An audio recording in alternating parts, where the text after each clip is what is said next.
Well, hello guys, welcome back. I'm gonna make you like a little quick video of, I am very happy to have the other channel closed because I'll tell you why. The packages did come in today and was actually just packaged in one package for once.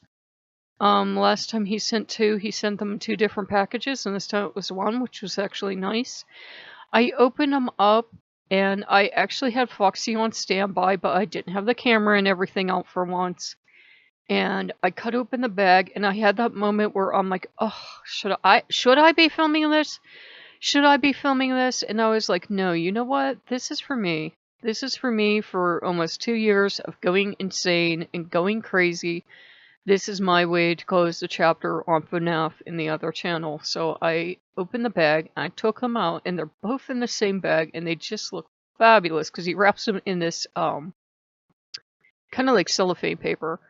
And I don't know, I'm like addicted to visual stuff. And I opened them and they look fabulous and they look like they were worth every penny, and I really enjoyed them.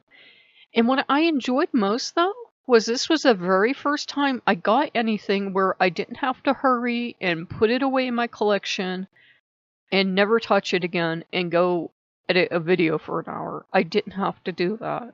I could actually sit down with them and look at them and like smell them, and because they were just made, you can smell new on them, and really enjoy them. And it was the first time I ever got to do that, and I'm like, that's kind of sad that the first time I really got to enjoy something I got in was when I finally wasn't sharing it with anyone.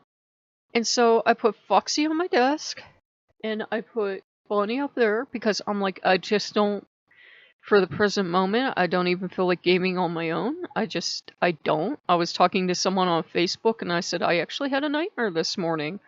I won't be too graphic, don't worry. I was playing Outlast, so if you know that game.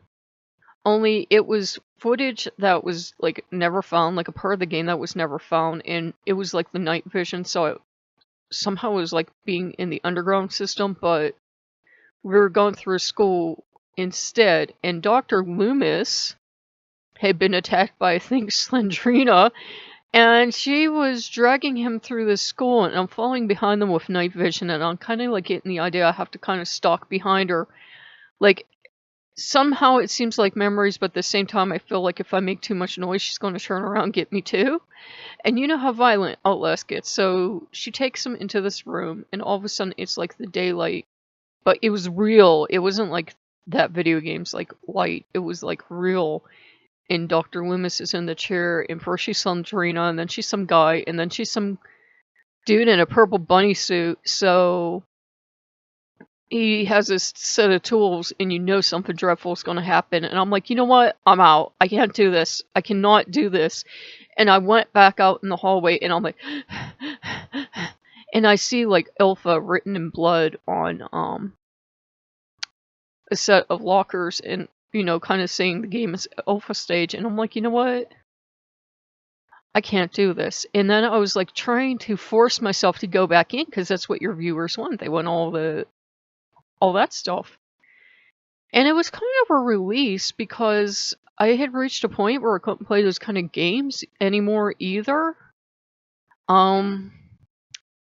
It was just, I didn't like being stalked anymore. I didn't like running through my life anymore. I didn't like being tied up in a chair and like having bits of my anatomy cut off with blood and gore and I didn't like it anymore. And the FNAF games had gotten way too repetitive, and I wasn't enjoying myself, and I could just not find any new games I was interested in. So it was time to leave. I mean, had I still been really passionate and still been really excited, Loki would have been the first one to be like, you know what, you love this, don't worry about the money, stay, but it was not fun anymore. So, there's that. Hold on 1 second. Okay, as usual, I'm doing like, bring the mic closer, sorry. As usual, I'm doing like 1,000 things at once. I'm also cooking, so I apologize. But I will show you guys Foxy. Da-da-da! Is he not cool? It's a channel for foxes, so there you go. Doop. So yeah, and I think he's worth every penny. And no, I won't tell you what I spent, but I think he's worth every penny. And I did feel a little misgiving. I felt a little bad for the seller that they're not going to get their video, that they didn't get their opening video, that they didn't get to see how excited I was and how much I appreciated their artistry. But at the same time, I knew if I made that video, I would never walk away. There would always be one more thing and one more thing. So if the artist somehow ever sees this, I'm sorry, but I had to get out before I went totally insane because I was just getting more and more depressed on that channel, and that's not good.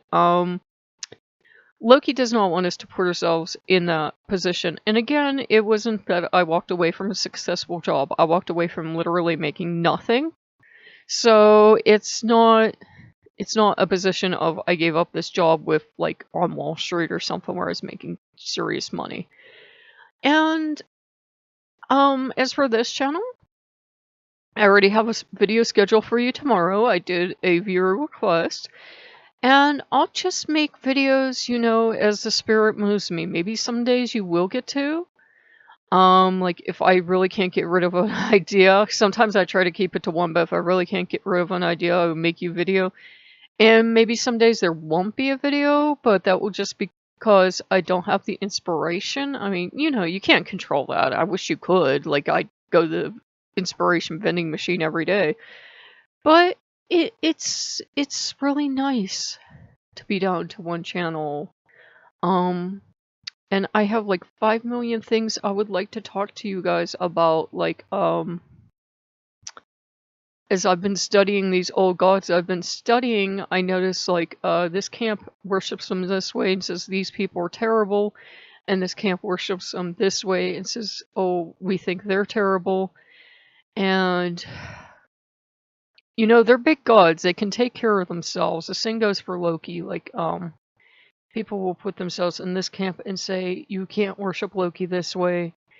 And then the people that are in the camp worshiping them that way will say, well, those people are terrible and we're prosecuted and, you know, whatever. You know, you have to do what works for you and what's genuinely getting you good results. I mean, if stuff's blowing up in your face, obviously you're doing the wrong thing. That's usually how you know in magic. It doesn't matter if it's a positive spell or a negative spell. If it's blowing up in your face, you did something wrong. You did something that's maybe not your magical talent, or you did something that, you know, the universe is just like, nope, you ain't getting that. So, you know, it's like there's topics we could talk about if you guys want. Like, can you use blood in a ritual?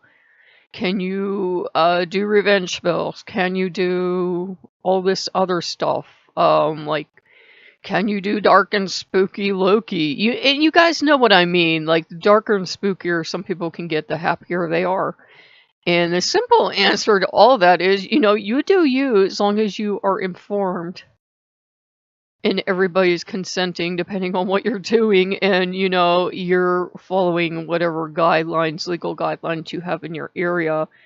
You can scream, you know, religious freedom all you want, but as voodoo salons have found out, you can't just sacrifice animals in your backyard because, you know, the neighbors get upset and somebody's children sees it. Never mind, it's in your own backyard and it ain't none of their business.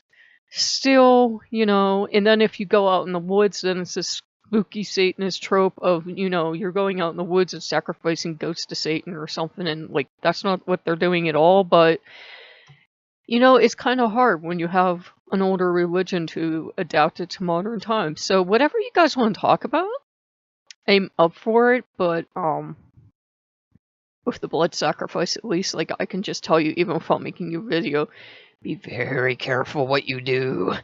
You usually don't use your own blood in voodoo, for example, because as I was taught, if they get a taste for it and they like it, you might start having accidents so they can get more of it.